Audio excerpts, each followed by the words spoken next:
Very good morning to one and all. I am Priyansh Dubey and you are watching the official YouTube channel of Pinnacle Cal Institute Indore. आइए आज बात करते हैं computer की class number 5 के बारे में। आज 5वीं क्लास है कंप्यूटर की और कंप्यूटर की ऑलरेडी हम 4 क्लासेस कंप्लीट कर चुके हैं। तो आने वाली लगभग ये अगर आप कंप्यूटर की कोर्स को देखो तो लगभग 12-13 क्लासेस का कोर्स है और हम ऑलरेडी 5वीं क्लास पे आ गए। तो एक मतलब 7-8 क्लास में आपका आराम से पूरा सिलेबस कंप्लीट हो जाएगा, तो डोंट वरी अबाउट इट। लेकिन एक चीज मैं अच्छे से बोलूंगा कि प्रैक्टिकल नॉलेज जरूर अच्छे से पूरा ले लेना कि एमएस ऑफिस को कैसे चलाना है, एमएस पावर पॉइंट में क्या होता है, एमएस वर्ड में क्या होता है। तो प्रैक्टिकल नॉलेज पे खुद पर्सनली फोकस कर लेना, बिकॉज मैं आपके सामने आपको लैब में आके पढ़ा नहीं सकता, इसलिए प्रैक्टिकल नॉलेज पे थोड़ी खुद मेहनत कर लेना, क्योंकि क्वेश्चन अगर प्रैक्टिकली आएंगे तो फिर वो थोड़ा डील करने में आपको दिक्कत हो जाएगी। बात करते हैं क्लास नंबर 5 की, और क्लास नंबर 5 में हम बात करेंगे क्लास नंबर 5 में हम बात करेंगे आपकी जो पहले हमने जिन चीजों के ऊपर डिस्कशन किया था उन्हीं के ऊपर कंटिन्यू करेंगे। हमने बात करी थी पिछले लेक्चर में सिस्टम सॉफ्टवेयर और एप्लीकेशन सॉफ्टवेयर की। सिस्टम सॉफ्टवेयर के बारे में हमने पढ़ा था कि सिस्टम सॉफ्टवेयर के फंक्शन क्या क्या होते हैं। तो 2 टाइप के हमारे सामने फंक्शन निकल के आए थे, एक होता था कंप्यूटर मैनेजमेंट और दूसरा होता था कि अदर सॉफ्टवेयर के डेवलपमेंट में भी सिस्टम सॉफ्टवेयर का यूज होता है। तो दोनों चीजें हो गई कि कंप्यूटर मैनेजमेंट में ये चीज काम आती है और अदर चीजों के सॉफ्टवेयर डेवलपमेंट में ये चीजें काम आती है। फिर इसके आगे अगर हम चलें तो कंप्यूटर मैनेजमेंट में भी हमने 3 चीजें पढ़ी थी कि ऑपरेटिंग सिस्टम क्या होता है, डिवाइस ड्राइवर्स क्या होते हैं, सिस्टम यूटिलिटीज क्या होती है। ऑपरेटिंग सिस्टम के बारे में हमने बेसिक नॉलेज पढ़ा है। ऑपरेटिंग सिस्टम के ऊपर एक डीप में एक आगे लेक्चर लेंगे, तो अभी बेसिक कंप्लीट किया है, इसके ऊपर इंडिविजुअल लेक्चर आगे लेंगे। और बाकी जो बची हुई 4 चीजें थी जो सॉफ्टवेयर डेवलपमेंट में आपका सिस्टम सॉफ्टवेयर काम आते हैं, यानी कि programming languages, translation software, linker और लोडर, इन चीजों के ऊपर हम आज पढ़ाई करेंगे। तो पहले हमने पिछली क्लास में क्या कंप्लीट कर लिया था, यहां से लेके यहां तक कंप्लीट कर लिया था। और इस वाली अगर हम क्लास में बात करें तो हम कहां से स्टार्ट करेंगे, आपकी प्रोग्रामिंग लैंग्वेजेस से, कितनी टाइप की प्रोग्रामिंग लैंग्वेजेस होती हैं, फिर इसके बाद ट्रांसलेशन सॉफ्टवेयर, लिंकर और लोडर। तो ये अभी बेसिक पढ़ रहे हैं। अगर किसी पर्टिकुलर टॉपिक के ऊपर सिर्फ प्रोग्रामिंग लैंग्वेजेस के ऊपर मुझे आपको एक्सप्लेन करना पड़ेगा, एल्गोरिथम क्या होती है, सारी चीजें, तो इन प्रोग्रामिंग लैंग्वेजेस के ऊपर अलग से इंडिविजुअल लेक्चर आगे कंप्लीट कर लेंगे। तो ये स्टार्ट करते हैं आज की क्लास। और पिछले डिवाइस ड्राइवर्स, सिस्टम यूटिलिटीज सारी पढ़ ली थी, प्रोग्रामिंग लैंग्वेजेस पे आ गए थे। और आइए स्टार्ट करते हैं। पहली जो प्रोग्रामिंग लैंग्वेज हमने जो पढ़ी थी वो क्या होती है, machine level language. Machine level language की अगर बात करें तो मशीन लेवल लैंग्वेज में क्या होता है, सबसे पहली चीज कि कंप्यूटर जो है, कंप्यूटर आपको पता होगा कि 0101 की भाषा समझता है, यानी कि बाइनरी लैंग्वेज को समझता है। अगर कंप्यूटर बाइनरी लैंग्वेज को समझ रहा है और कंप्यूटर की बाइनरी लैंग्वेज, अगर कंप्यूटर सिर्फ बाइनरी लैंग्वेज समझता है, तो अगर हम बाइनरी में कोड करें सीधा, तो बाइनरी में अगर हम सीधा कोड करें तो कंप्यूटर को ज्यादा जल्दी समझ में आएगा। तो पहले जब प्रोग्रामर आते थे, यानी कि पहले जब कंप्यूटर में प्रोग्रामिंग स्टार्ट हुई थी, तो उन्होंने ट्राई किया कि वो बाइनरी में सीधा कोड करते हैं, यानी कि 0101 की भाषा में सीधा कोड करते हैं। अब वो 0101 की भाषा में कितनी सारी चीजें लिखोगे, कितना सारा टफ काम हो जाएगा, तो ये चीज बहुत ज्यादा टफ लगने लगी। लेकिन जो मशीन लैंग्वेज क्या होती है, मशीन लैंग्वेज एक्चुअल में अगर आप बाइनरी लैंग्वेज के फॉर्मेट में चीजें लिखो तो वो चीज होती है मशीन लैंग्वेज। और मशीन लैंग्वेज को सीधा कंप्यूटर सीधा समझ सकता है, तो उसे टाइम भी नहीं लगता किसी को कन्वर्ट करने में, तो मशीन लैंग्वेज सबसे फास्ट होती है। लेकिन ये आपको लिखने में बहुत दिक्कत हो सकती है। बात करते हैं असेंबली लैंग्वेज की। पहले मशीन लैंग्वेज आई, प्रोग्रामर्स को मशीन लैंग्वेज लिखने में काफी ज्यादा दिक्कत होने लगी। फिर उन्होंने सोचा कि इसका कोई अल्टरनेटिव ढूंढते हैं, यार क्या करें, मशीन लैंग्वेज आ गई, बहुत दिक्कत हो रही है। तो फिर उन्होंने बनाई असेंबली लैंग्वेज। असेंबली लैंग्वेज में वैसे तो पूरे काम वैसे ही हो रहा था, लेकिन यहाँ पर उन्होंने क्या किया, उसको सूडो कोड के फॉर्मेट में लिखा। सूडो कोड क्या होता है कि जैसे मैंने कहा कि यार नंबर्स है, नंबर्स की जगह मैंने नम लिख दिया, या फिर अल्फाबेट है, या फिर कैरेक्टर, तो कैरेक्टर की जगह पे CHAR लिख दिया, या फिर किसी भी चीज की जगह उसका जो नाम होता था उसके नाम के 2-4 आगे के अक्षर ले लिए, यानी कि सूडो कोड के फॉर्मेट में उस चीज को लिख दिया। तो उस चीज को क्या बोला जाता है, सूडो कोड उस चीज को बोलते हैं। तो असेंबली लैंग्वेज में क्या हुआ कि मशीन लैंग्वेज जैसी तो थी, लेकिन मशीन लैंग्वेज और जो हाई लेवल लैंग्वेज है जो आज हम यूज करते हैं, उन दोनों के बीच की लैंग्वेज थी असेंबली लैंग्वेज। फिर जब हम थोड़े और एडवांस हो गए तो अब तो हम सिंपल से अपनी कोई भी हाई लैंग्वेज में लिख सकते हैं, यानी कि इंग्लिश अगर आप यूज कर लो, जैसे पाइथन आज का जो लैंग्वेज आई है, तो पाइथन में तो आप सीधे जनरल इंग्लिश के टर्म्स भी यूज कर सकते हो। तो अब अपन हाई लेवल लैंग्वेज पे आ गए। हाई लेवल लैंग्वेज में चीजों को लिखना और समझना काफी इजी हो गया। तो 3 टाइप की लैंग्वेज होती है, machine level language, assembly language और high level language.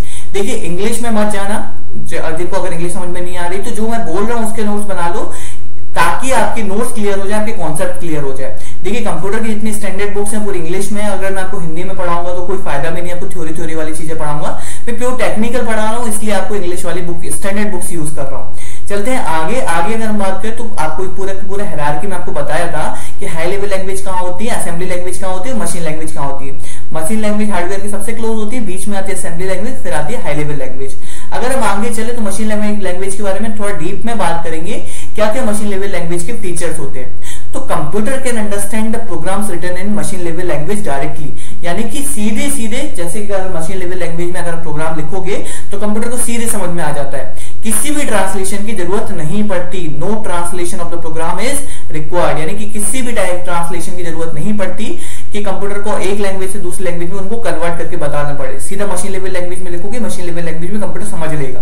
Programme written in machine level language can be executed very fast. अब सिंस उसे कन्वर्जन की जरूरत नहीं पड़ती, ट्रांसलेशन की जरूरत नहीं पड़ती, तो जो पूरा का पूरा एग्जीक्यूशन है, यानी कि कितनी तेज प्रोग्राम इंप्लीमेंट हो रहा है, वो बहुत जल्दी इंप्लीमेंट हो जाता है। मशीन लेवल लैंग्वेज की अगर हम आगे बात करें तो machine level language is defined by the hardware of computer, यानी कि कहां पे किस, जैसे जो कंप्यूटर का हार्डवेयर है, एक पर्टिकुलर टाइप का आपने कंप्यूटर लिया, फिर उसके हिसाब से मशीन लेवल लैंग्वेज की कोडिंग अलग होगी। फिर आपने किसी और लेवल टाइप का कंप्यूटर ले लिया तो उसके हिसाब से लैंग्वेज की कोडिंग अलग होगी, यानी कि it is machine dependent, depend करता है किस टाइप की मशीन यूज कर रहे हो। अगर आगे चले तो कंप्यूटर में also differ in other details such as memory arrangement, operating system. तो अगर इन सारी चीजों के ऊपर कंप्यूटर अलग अलग हो जाते हैं तो हमें अलग अलग वे में चीजों को कंप्लीट करना पड़ता है। Most machine level instructions have one or more opcode field which specify the basic instruction type, यानी कि अगर इंस्ट्रक्शन फॉर्मेट जैसे हमने पढ़ा था तो अलग अलग मशीन लेवल लैंग्वेज में अलग अलग तरीके से इंस्ट्रक्शन आपको देना पड़ते हैं। और मशीन लेवल लैंग्वेज सबसे इंपॉर्टेंट चीज कि इसमें चीजों को लिखना बहुत टफ हो जाता है, एक्सट्रीमली टफ हो जाता है अगर आप 001 की लैंग्वेज में चीजों को लिखो।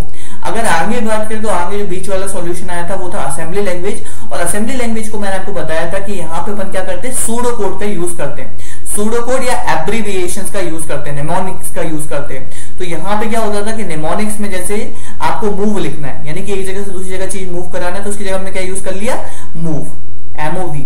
या फिर दो चीजों को ऐड करना है तो आप अपन क्या करते हैं, ऑपरेटर्स यूज कर लेते, सीधा प्लस का साइन यूज कर लिया। लेकिन असेंबली लैंग्वेज की बात करें तो यहाँ पे आपको क्या लिखना पड़ता था, ऐड, या फिर एक जगह से दूसरी जगह किसी चीज को जंप कराना तो क्या यूज करते थे, जेएमपी जंप, या फिर अलग अलग टाइप के अलग अलग सूडो कोड्स होते हैं, तो अलग अलग तरीके से आप चीजों को डील कर सकते थे। तो पूरा मशीन लेवल लैंग्वेज और मशीन लेवल लैंग्वेज और आपका जो हाई लेवल लैंग्वेज है उसके बीच में लाई करता है असेंबली लैंग्वेज। तो ये प्रोग्रामिंग लैंग्वेज है, बीच में यूज करी जाती थी, यानी कि आज मॉडर्न टाइम में आ गए तो मॉडर्न टाइम में हम हाई लेवल लैंग्वेजेस को यूज करते हैं, बीच में असेंबली लैंग्वेज को यूज करते थे।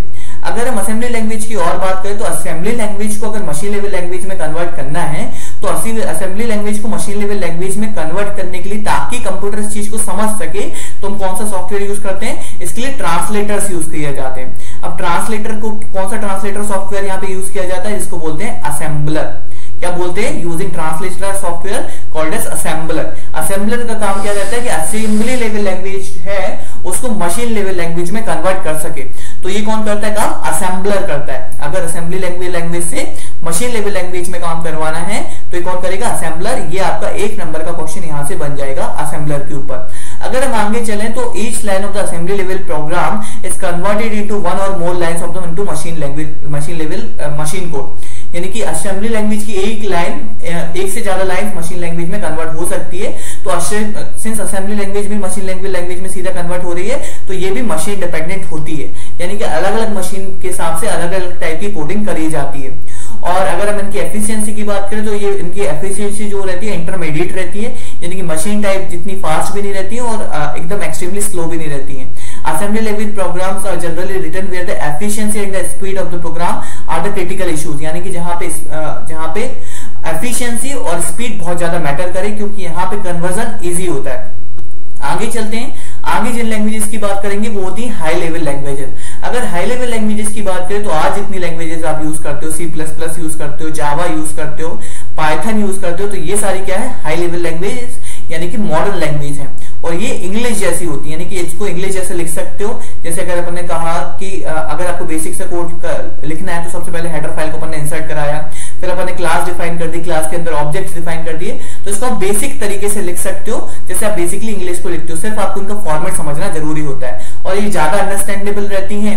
और इससे क्या हो गया, जो प्रोग्राम डेवलपमेंट है, यानी कि पूरे सॉफ्टवेयर डेवलपमेंट की जो प्रोसेस है वो बहुत ज्यादा इजी हो गई और कंप्यूटर लोगों को ज्यादा अच्छे से समझ में आने लगा, क्योंकि हाई लेवल लैंग्वेजेस को समझना काफी इजी होता है। जैसे अगर हम बात करें तो इसके और कौन कौन से फीचर्स होते हैं। Programs are easy to write, read and understand in high level languages, यानी कि इसमें जो प्रोग्राम रहते हैं उनको बहुत इजीली समझा जा सकता है, लिखा जा सकता है और मतलब बहुत अच्छे से मैनिपुलेट भी किया जा सकता है। अगर हम आगे बढ़े तो आगे किस चीज की बात करेंगे कि अब हमने हाई लेवल लैंग्वेज में प्रोग्राम तो लिख लिया, अब लेकिन उस प्रोग्राम को हमें मशीन में कन्वर्ट कराना ही पड़ेगा, क्योंकि अगर आप हाई लेवल लैंग्वेज में प्रोग्राम लिख भी लोगे तो कंप्यूटर थोड़ा सीधा समझ सकता है, तो उसे किस में कन्वर्ट कराना पड़ता है, मशीन लेवल लैंग्वेजेस में।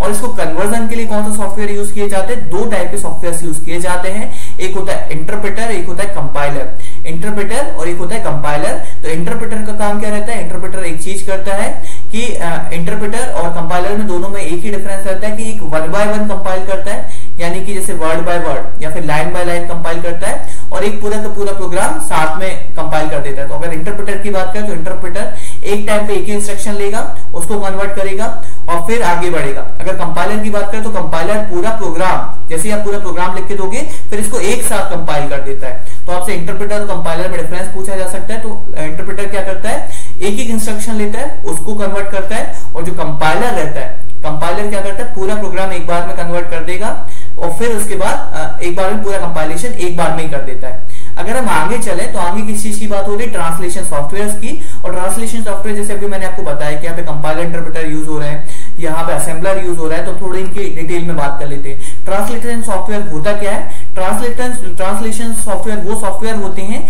कि जो हाई लेवल लैंग्वेज या फिर असेंबली लेवल लैंग्वेज के लिखे हुए प्रोग्राम को उस भाषा में कन्वर्ट करें या फिर उस लैंग्वेज में कन्वर्ट करें जिसको कंप्यूटर समझ सके। और कंप्यूटर कौन सी लैंग्वेज को समझ सकता है, सिर्फ मशीन लेवल लैंग्वेज को समझ सकता है। तो हाई लेवल लैंग्वेज और असेंबली लेवल लैंग्वेज दोनों को अगर कंप्यूटर कन्वर्ट करना चाहता है तो क्या यूज करेगा, असेंबली लैंग्वेज में असेंबलर यूज करता है और यहाँ पे कंपाइलर या इंटरप्रेटर यूज करता है। और जो प्रोग्राम कन्वर्ट होके आता है या फिर ट्रांसलेट होके आता है तो उसको क्या बोलते हैं, उसको बोलते हैं ऑब्जेक्ट कोड। उसे क्या बोला जाता है, ऑब्जेक्ट कोड। अगर हम बात करें there are 3 kind of translation software. कौन कौन से 3 टाइप होते हैं, पहला होता है assembler. Assembler is also referred to as symbolic representation of machine code, यानी कि असेंबली लैंग्वेज को और क्या बोला जाता है, असेंबली लैंग्वेज को बोला जाता है कि आप मशीन कोड का सिंबॉलिक रिप्रेजेंटेशन कर दिया, और इसके लिए जो सॉफ्टवेयर यूज किया जाता है वो होता है असेंबलर। अगर हम आगे बात करें कंपाइलर की, तो कंपाइलर का क्या काम रहता है, program written in high level language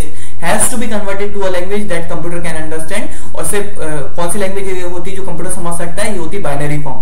compiler software क्या करता है, प्रोग्राम में ये कन्वर्जन कर देता है, और जब कंपाइल प्रोग्राम जो बनता है, कंपाइल प्रोग्राम को बोलते हैं ऑब्जेक्ट कोड। तो एक क्वेश्चन आपका ये बन गया कि ऑब्जेक्ट कोड किसे कहा जाता है, जब कंपाइलर ने प्रोग्राम को कंपाइल कर दिया और जिस प्रोग्राम को लिया उसने कंपाइल करने, यानी कि मैंने बोला कि आपको ए प्रोग्राम को बी प्रोग्राम में कंपाइल करना है, तो जो ए प्रोग्राम कहा वो क्या कहलाएगा, सोर्स कोड। और सोर्स कोड के बाद जो कन्वर्जन में जो फाइनली चीज निकल के आएगी वो क्या कहलाएगी, ऑब्जेक्ट कोड। तो जो चीज कंप्यूटर लेता है एज ए इनपुट, यानी कि जो प्रोग्राम कंपाइलर ने लिया एज ए इनपुट, वो क्या कहलाया, सोर्स कोड। और जो फाइनली कन्वर्ट होगी जो चीज हमारे सामने आई वो क्या कहलाया, ऑब्जेक्ट कोड। तो सोर्स कोड और ऑब्जेक्ट कोड के ऊपर भी 2 इंडिविजुअल क्वेश्चंस बन सकते हैं, सोर्स कोड क्या होता है, ऑब्जेक्ट कोड क्या होता है। और अगर हम आगे चलें तो कौन कौन सी लैंग्वेजेस में कंपाइलर बेसिकली यूज किए जाते हैं, C++ में यूज किया जाता है, कोबोल में यूज किया जाता है, पास्कल में यूज किया जाता है, फॉर्ट्रन में यूज किया जाता है। फॉर्ट्रन का फुल फॉर्म पूछ चुके, तो फॉर्ट्रन का फुल फॉर्म क्या होता है, फॉर्मूला ट्रांसलेशन। फॉर्ट्रन का फुल फॉर्म क्या होता है, फॉर्मूला ट्रांसलेशन लैंग्वेज।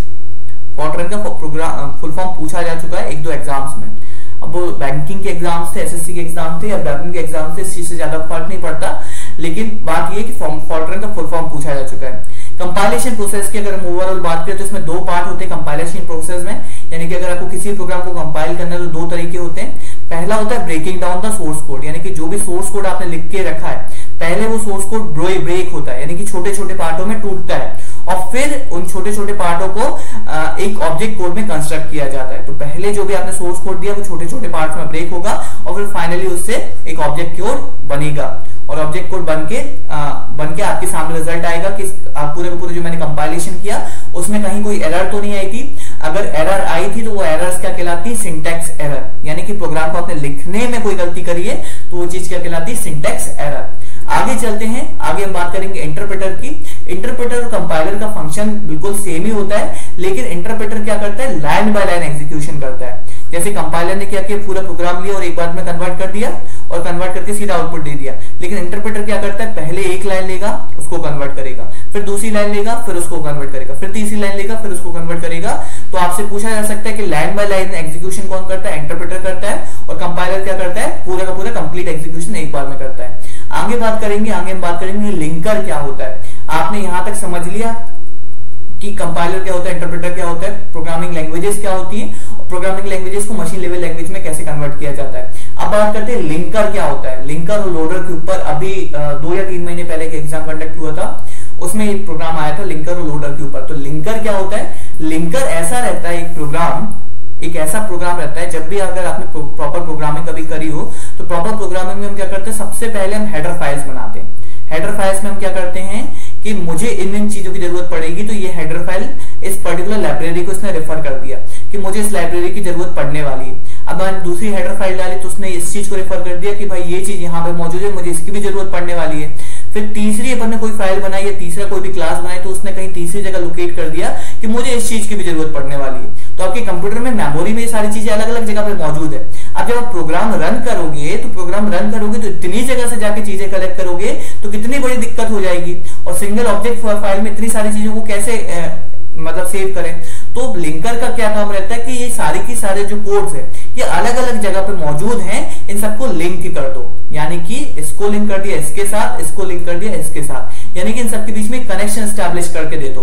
तो before the execution of the program this modules and the required libraries are linked together using the linker software. तो जो अलग अलग लाइब्रेरीज आपको चाहिए थी, जो अलग अलग जगह पे मौजूद थी, तो लिंकर सॉफ्टवेयर ने क्या किया, उन सबको आपस में लिंक कर दिया और फिर इसकी मदद से क्या हो गया कि अपने कंपाइलेशन कंप्लीट हुआ और उसकी वजह से एक एग्जीक्यूटेबल कोड बन गया। तो लिंकर का क्या काम हुआ, कि अलग अलग जगह की फाइलों को लिंक कर दिया, और लिंक करने की वजह से अब आप कहीं पे भी कुछ भी यूज करो लेकिन सारी चीजें इंटरकनेक्टेड है तो वो प्रोग्राम रन हो जाएगा। तो लिंकर का ये काम होता है कि सारी की सारी फाइलों को लिंक कर देता है जिन जिनकी जरूरत होती है। अगर हम बात करें लोडर की, तो लोडर का क्या काम रहता है, तो लोडर का क्या काम रहता है कि लोडर सॉफ्टवेयर क्या करता है कि it is used to load and relocate the executive program in the main memory. अब ये देखो मैन मेमोरी है, एक होती है मैन मेमोरी और एक होती है secondary memory. Man memory, secondary memory. देखो सेकेंडरी मेमोरी क्या रहती है, जैसे हो गई हार्ड डिस्क। हार्ड डिस्क में आपकी सारी की सारी चीजें स्टोर्ड है, ठीक है। यहाँ पे हार्ड डिस्क मान लो आपके पास 250 GB की हार्ड डिस्क है, यहाँ पे आपने सारी चीजें स्टोर करके रखी। मैन मेमोरी क्या होती है कि जहां पे प्रोग्राम एक्चुअल में रन होते हैं। अगर आपको कंप्यूटर में मैन मेमोरी की अगर बात करें तो जहां पे प्रोग्राम रन हो रहा होगा वो मैन मेमोरी कहलाती है। तो मुझे कोई प्रोग्राम रन कराना है, ठीक है, मैंने कोई सॉफ्टवेयर प्रोग्राम लिया, मुझे प्रोग्राम को रन कराना है। अब मान लो मेरे प्रोग्राम की कैपेसिटी 1 GB है और मेरी मैन मेमोरी की कैपेसिटी कितनी, बस 250 MB। तो इस तरीके से प्रोग्राम्स में भी होता है। तो प्रोग्राम्स में कौन से पार्ट की जरूरत, किस पार्ट की जरूरत, कौन सा एग्जीक्यूटेबल पार्ट है, किसकी जरूरत कब पड़ने वाली है और वो मैन मेमोरी पे कहां पे लोकेटेड है, तो यहां से उठा के उसको यहां पे डालना और यहां से इसको डिसलोकेट करना, ये पूरा का पूरा काम कौन करता है, लोडर करता है। कि कब किस चीज की जरूरत पड़ने वाली है और कब किस चीज को मैन मेमोरी में लेके आना है, क्योंकि मैन मेमोरी की कैपेसिटी कितनी रहती है, बहुत लिमिटेड रहती है। तो प्रोग्राम में किसकी जरूरत पड़ेगी और किसको कब लेके आना है, इसका काम कौन करता है, लोडर। लोडर का काम समझ में आया कि मैन मेमोरी रहती है, मैन मेमोरी में क्या रहता है, वर्किंग मेमोरी रहती है, यानी कि कंप्यूटर में जितनी चीजें आपके यहाँ डली रहती हैं, मतलब प्रोग्राम जब रन हो रहा है, तो प्रोग्राम जब रन होता है वो मैन मेमोरी में रन होता है। तो सेकेंडरी मेमोरी से कौन कौन सी चीजें आपको लेके आना है जो प्रोग्राम में इंपॉर्टेंट जरूरत पड़ेगी और उनको लेके आना है, और फिर जब दूसरा प्रोग्राम रन किया तो उसको हटाना है, तो ये पूरे का पूरा काम कौन करता है, लोडर। तो लिंकर और लोडर का काम क्या हो गया, लिंकर का काम था सब चीजों को लिंक करना और लोडर का काम क्या हो गया कि मैन मेमोरी में चीजों को लेके आना और मैन मेमोरी से चीजों को हटाना, ये काम हो गया लोडर का। इससे पहले हमने ये सारे के सारे यहाँ पे काम किसके खत्म हो गए, सारे के सारे सिस्टम सॉफ्टवेयर थे। तो यहाँ पे सारे के सारे सिस्टम सॉफ्टवेयर खत्म हो गए। अब हम आगे चलेंगे। अब सिस्टम सॉफ्टवेयर हमने सारे कंप्लीट कर लिए, लोडर कंप्लीट कर लिया, लिंकर कंप्लीट कर लिया, ये इंटरप्रेटर, कंपाइलर, असेंबलर, ये सारी की सारी चीजें कंप्लीट कर दी। तो ये किसके काम थे, सिस्टम सॉफ्टवेयर के। अब अगर हम आगे चले तो आगे किसकी बात होगी, एप्लीकेशन सॉफ्टवेयर। सिस्टम सॉफ्टवेयर की हमने बात कर ली, अब बात करेंगे एप्लीकेशन सॉफ्टवेयर की। एप्लीकेशन सॉफ्टवेयर क्या होते हैं कि वो सारे के सारे सॉफ्टवेयर जिनकी मदद से हमें अगर कोई पर्टिकुलर काम परफॉर्म करवाना है तो हम उनकी मदद से अपना पर्टिकुलर काम परफॉर्म करवा सकते हैं, वो होते हैं एप्लीकेशन सॉफ्टवेयर। और एप्लीकेशन सॉफ्टवेयर के बेसिकली काम क्या रहते हैं कि एप्लीकेशन सॉफ्टवेयर में बी अ सिंगल प्रोग्राम और सेट ऑफ मल्टीपल प्रोग्राम्स, यानी कि हो सकता है कि इसमें बस एक पर्टिकुलर, जैसे मैंने एडिशन के लिए कोई प्रोग्राम बना के दे दिया, या फिर पूरा का पूरा मैं एडिटिंग सॉफ्टवेयर बनाया कि जिसमें एडिटिंग से रिलेटेड सारे के सारे टास्क परफॉर्म किए जा सके। तो ये क्या होते हैं, दोनों के दोनों एप्लीकेशन सॉफ्टवेयर हो गए। अगर एप्लीकेशन सॉफ्टवेयर के एग्जांपल्स की बात करी जाए तो मल्टीपल पैकेजेस में एप्लीकेशन सॉफ्टवेयर आते हैं, जैसे वर्ड प्रोसेसिंग सॉफ्टवेयर। तो एमएस वर्ड हो गया, वर्ड से रिलेटेड जितने काम करना है, जितनी चीज लिखने में से रिलेटेड जितने काम करना है वो आ जाएंगे वर्ड प्रोसेसिंग सॉफ्टवेयर के अंदर में। ऐसे इमेज प्रोसेसिंग सॉफ्टवेयर, किसी पिक्चर को एडिट करना है, उसे क्रॉप करना है, तो किसके अंदर में आ जाएंगे, इमेज प्रोसेसिंग सॉफ्टवेयर के अंदर में। ऐसे अकाउंटिंग सॉफ्टवेयर, अकाउंट से रिलेटेड कोई भी काम करना है तो अकाउंटिंग सॉफ्टवेयर के अंदर में आ जाएंगे। अगर स्प्रेडशीट सॉफ्टवेयर की बात करें तो जैसे एमएस एक्सेल है, कोई कैलकुलेशन वाले काम करना है तो स्प्रेडशीट सॉफ्टवेयर के अंदर में आ जाएंगे। प्रेजेंटेशन सॉफ्टवेयर की बात करना है, किसी चीज को प्रेजेंट करना है बाहर जाके स्लाइड शो में, तो प्रेजेंटेशन सॉफ्टवेयर के अंदर में आ जाएंगे, जैसे कि एमएस पावर पॉइंट। अगर आपको चाहिए कि वर्ड प्रोसेसर, स्प्रेडशीट और प्रेजेंटेशन सॉफ्टवेयर और इन सब का मिला के एक पूरा का पूरा पैकेज चाहिए, तो इसकी जगह इसके लिए क्या डिजाइन किए गए, सूट डिजाइन किए गए हैं, जैसे एमएस ऑफिस। तो एमएस ऑफिस अगर आप पूरा पैकेज खरीद लो तो इसमें आपको एमएस वर्ड भी मिल जाएगा, एमएस पावर पॉइंट भी मिल जाएगा, सारी चीजें मिल जाएंगी। इसके बाद क्या आता है, कैड और कैम सॉफ्टवेयर। तो अगर आपको कोई आर्किटेक्चर यानी कि बिल्डिंग डिजाइन करना है, इससे रिलेटेड कोई चीज चाहिए तो ये होता है कैड और कैम सॉफ्टवेयर। जीआईएस सॉफ्टवेयर यानी कि ज्योग्राफिकल इंफॉर्मेशन सिस्टम सॉफ्टवेयर। तो अगर आपको कोई ज्योग्राफी से रिलेटेड मैप वगैरह का डाटा कलेक्ट करना है तो आप जीआईएस का यूज कर सकते हो, ज्योग्राफिक इंफॉर्मेशन सिस्टम। अगर आगे बात करें तो वेब ब्राउजर सॉफ्टवेयर, अगर आपको वेब को ब्राउज करना है तो वेब ब्राउजिंग सॉफ्टवेयर यूज होते हैं। तो यहाँ पर हमने किस किस चीज की बात कर ली, हमने ऑपरेटिंग सिस्टम के बारे में अभी बेसिक सा पढ़ा है, लेकिन सिस्टम सॉफ्टवेयर के कितने काम होते हैं वो हमने पूरे खत्म कर लिए। एप्लीकेशन सॉफ्टवेयर के कितने काम होते हैं, एप्लीकेशन सॉफ्टवेयर के कितने टाइप होते हैं, वो अब हमने सारे खत्म कर लिए। तो ओवरऑल सॉफ्टवेयर के अंदर गए थे, सॉफ्टवेयर के अपने अंदर पढ़े कि दो टाइप के सॉफ्टवेयर होते हैं, सिस्टम सॉफ्टवेयर होता है, एप्लीकेशन सॉफ्टवेयर होता है। ये दोनों चीजें आपस में कंप्लीट हो गई। अब अगर हम आगे चले तो आगे हम किस चीज की बात करेंगे, इंडिविजुअली। अब हम इंडिविजुअली टॉपिक्स के ऊपर चलेंगे। यहाँ पर हमने बेसिक अंडरस्टैंडिंग ले ली कि सॉफ्टवेयर में कितने टाइप के सॉफ्टवेयर होते हैं, किस किस के क्या क्या काम होते हैं। अब हम इंडिविजुअली चैप्टर वाइज फोकस करेंगे चीजों के ऊपर, जो जो चैप्टर्स इंपॉर्टेंट रहेंगे, जैसे कि ऑपरेटिंग सिस्टम हो गया, ऑपरेटिंग सिस्टम के अलावा जो चैप्टर इंपॉर्टेंट रहेंगे उनके ऊपर फोकस करेंगे।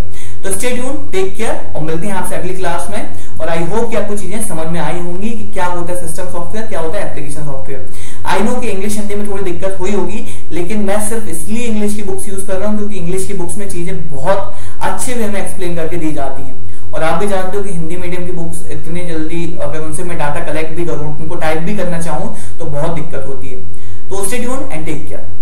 और अगर अभी तक चैनल को सब्सक्राइब नहीं किया है तो अभी कर लें, बिकॉज हम अपनी साइड से बिल्कुल पूरी कोशिश कर रहे हैं। थोड़ा एफर्ट आप भी लगा दो। अगर आपको कहीं पे भी ये वीडियो दिख रहा है तो उसे प्लीज प्लीज प्लीज शेयर कर दो, ताकि अगर हम इतना मेहनत कर रहे हैं, इतना आउटपुट, इतनी कोशिश कर रहे हैं, तो दूसरों तक भी ये चीजें पहुंच जाए, ताकि हमारी मेहनत सफल हो जाए। तो प्लीज इसको शेयर कर देना कहीं पे भी आपको दिखे। तो स्टे ट्यून्ड।